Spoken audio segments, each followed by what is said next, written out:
अस्सलाम वालेकुम। शादी की पहली रात शौहर और नई नवेली दुल्हन ने अनोखा फैसला किया। दोनों का फैसला था कि सुबह कोई भी आए हम दरवाज़ा नहीं खोलेंगे।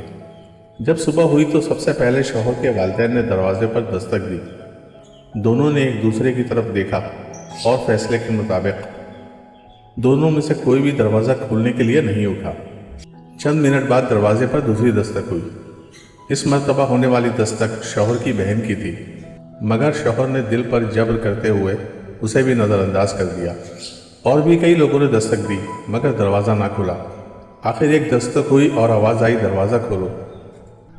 दुल्हन एकदम चौंक गई, उसका दिल ज़ोर से धड़का। शौहर की तरफ नम आंखों से देखा और कहने लगी, मैं दरवाज़ा ज़रूर खोलूँगी। मैं अपने जज्बात और एहसासात को रोक नहीं पा रही, क्योंकि इस बार दस्तक देने वाला शख्स कोई और नहीं, उसका बाप था। दुल्हन उठी और भागकर दरवाज़ा खोल दिया। शौहर ने उसे कुछ ना कहा। इस वाक़े को साल बीत गए। अल्लाह ताला ने उन्हें 4 बेटों से नवाजा। 4 बेटों के बाद उनके घर बेटी की विलादत हुई तो उसके बाप ने एक बहुत बड़ी पार्टी का एहतमाम किया और तमाम रिश्तेदारों को बुलाया। किसी ने पूछा, भाई इतनी बड़ी पार्टी तो तुमने अपने बेटों की पैदाइश पर भी नहीं दी, इतनी बड़ी पार्टी का एहतमाम क्यों?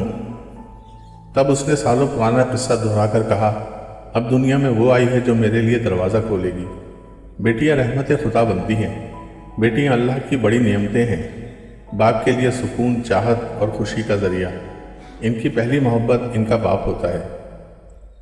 दोस्तों, अगर आपको वीडियोस पसंद आती हैं तो लाइक, शेयर और सब्सक्राइब करें और कमेंट भी ज़रूर करें। शुक्रिया।